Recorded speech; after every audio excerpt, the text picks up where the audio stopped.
Career निवडणं खरं तर एखाद्या अज्ञात खजिन्याच्या शोधात निघण्यासारखंच आहे माय का? म्हणजे बघा ना, मार्ग तर कितीतरी आहेत, पण आपल्यासाठी नक्की योग्य कोणता? आणि सगळ्यात महत्त्वाचं, या प्रवासासाठी नकाशा कुठून आणायचा? चला, आज आपण याच प्रश्नाचं उत्तर एका खूपच अनपेक्षित ठिकाणी शोधूया.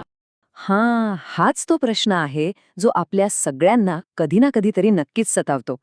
इतके सगळे पर्याय समोर असताना योग्य दिशा निवडायची तरी कशी? पण काळजी करू नका, कारण ह्या प्रवासात आपल्याला एक असा भारी मार्गदर्शक मिळालाय, ज्याने एका सामान्य मुलाला त्याचा खजिना शोधायला मदत केली होती.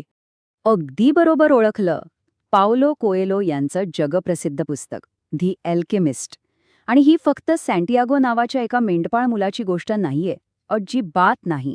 तर हे आपल्या प्रत्येकाच्या आत दडलेल्या स्वप्नांचा, आपल्या करिअरच्या प्रवासाचा एक एक कालातीत रोडमॅप आहे असं म्हणायला हरकत नाही. मग चला, या नकाशाची पानं उलगडूया. तर प्रवासाचा पहिला आणि सगळ्यात महत्त्वाचा टप्पा तो म्हणजे आपलं ध्येय निश्चित करणं. आता बघा, सँटियागोला पिरॅमिडजवळचा खजिना शोधायचा होता. आपलं पिरॅमिड कोणतं आहे यालाच पुस्तकात एक खूप सुंदर नाव दिलं आहे, पर्सनल लेजंड. पर्सनल लेजंड म्हणजे काय? सोप्या भाषेत सांगायचं तर आपल्या आयुष्याचं ते एकमेव ध्येय, ते स्वप्न, जे पूर्ण करण्यासाठी आपला जन्म झालाय. आणि ऐका, हे काहीतरी खूप मोठं किंवा जग बदलणारं असायलाच हवं असं अजिबात नाहीये. ते अगदी आपल्या आवडीतून, आपल्या कौशल्यांमधून आणि आपल्या मनाच्या आवाजातून तयार होतं.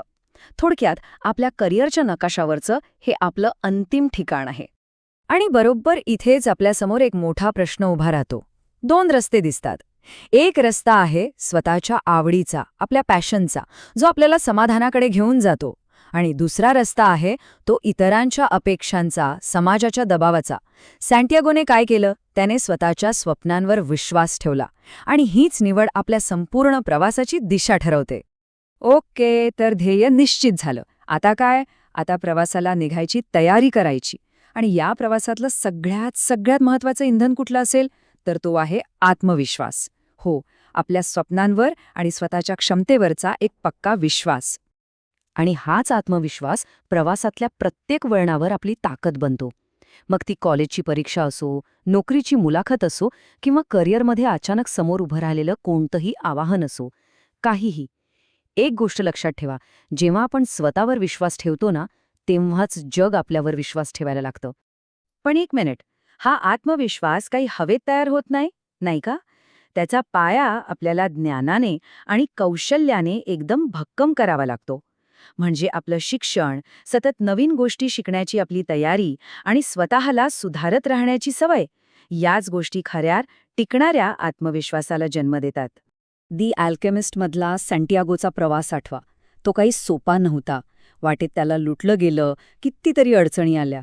खरं सांगायचं तर आपल्या करिअरच्या प्रवासातही असेच अनपेक्षित अडथळे आणि आव्हानं येणारच आहेत. पण लक्षात ठेवण्यासारखी गोष्ट ही आहे की यातलं प्रत्येक आव्हान आपल्यासाठी एक मौल्यवान शिकवण घेऊन येतं. हो, कधीकधी अपयशही येईल. पण इथे खूप महत्त्वाची गोष्ट समजून घ्यायची आहे. अपयश म्हणजे प्रवासाचा शेवट नाही. तो फक्त प्रवासाचा एक भाग आहे. प्रत्येक चूक आपल्याला आपल्या ध्येयाच्या एक पाऊल जवळ घेऊन जाते. का? कारण ती आपल्याला काहीतरी नवीन शिकवून जाते. म्हणूनच प्रत्येक अनुभवाला एका संधीमध्ये बदलायला शिकायला हवं. केलेल्या चुकांमधून धडा घ्या. मिळालेले प्रोजेक्ट्स, इंटर्नशिप्स यांना फक्त काम म्हणून बघू नका. ते अनुभवाचे वर्ग आहेत. नवनवीन गोष्टी ट्राय करायला घाबरू नका. हिंमत ठेवा. बदलत्या टेक्नॉलॉजीला आपलंसं करा. बघा, प्रवास तेव्हाच तर रोमांचक होतो. आता बघा, प्रवासात आपलं लक्ष विचलित करणाऱ्या अनेक गोष्टी असतातच, ज्या आपल्याला आपल्या मार्गापासून दूर नेण्याचा प्रयत्न करतात. अशा वेळी शिस्त आणि वेळेचं नियोजन हेच आपले सगळ्यात चांगले मित्र ठरतात. तेच आपल्याला आपल्या ध्येयावर, आपल्या पर्सनल लेजंडवर फोकस ठेवायला मदत करतात. आणि मग येतो तो क्षण जेव्हा आपण आपल्या ध्येयाच्या अगदी जवळ पोहोचतो. सँटियागोला त्याचा खजिना मिळाला, पण प्रवासाच्या शेवटी त्याला एक जबरदस्त गोष्ट कळाली की खरा खजिना ते सोनं नाणं नव्हतंच, तर तो संपूर्ण प्रवास होता. तसंच आहे आपलं. करिअरमध्ये फक्त यश महत्त्वाचं नाहीये, तर त्यातून मिळणारं समाधान, ती पूर्तता महत्त्वाची आहे. या संपूर्ण नकाशाचं सार जर काढायचं झालं तर ते या एका वाक्यात आहे: आपल्या स्वप्नांवरचा अतूट विश्वास, त्यासाठी घेतलेले प्रचंड कष्ट, वाटेत लागणारा संयम आणि कधीही न थांबणारी शिकण्याची वृत्ती, याच गोष्टी आपल्याला केवळ यशस्वी नाही तर एक खऱ्या अर्थाने समाधानी करिअर घडवायला मदत करतात. तर दी अल्केमिस्टचा हा नकाशा आता आपल्या सगळ्यांसमोर आहे. दिशा तर मिळालीये, पण त्यावर पहिलं पाऊल आपल्यालाच टाकावं लागेल नाही का? त्यामुळे खरा प्रश्न हा उरतो की आपण आपल्या पर्सनल लेजंडच्या शोधाची सुरुवात नक्की कधी करणार आहोत?